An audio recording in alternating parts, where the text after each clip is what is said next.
How to activate your CommBank cards. Hello guys, this is Atticus and welcome back to another tutorial video.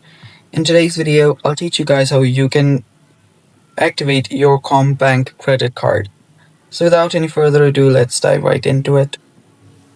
First step, open up your web browser. On your web browser, simply search for CommBank credit card activation or simply this. After you do that, here you will see the CommBank's website. Tap on that. And right here, you can see how you can activate your card. So the simplest way is by logging into the CommBank app, then selecting the card, then tapping activate card. And that's the easiest way you can do so. There is also another way for NetBank, but we'll just talk about the CommBank. So just go to CommBank's app, then log in into your account. So you can tap on log on here. So after you tap on log on, you'll get logged in by using your credentials.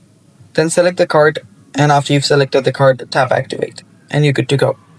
And that's all for today's video. Thanks for watching guys. Stay tuned for more, and bye bye.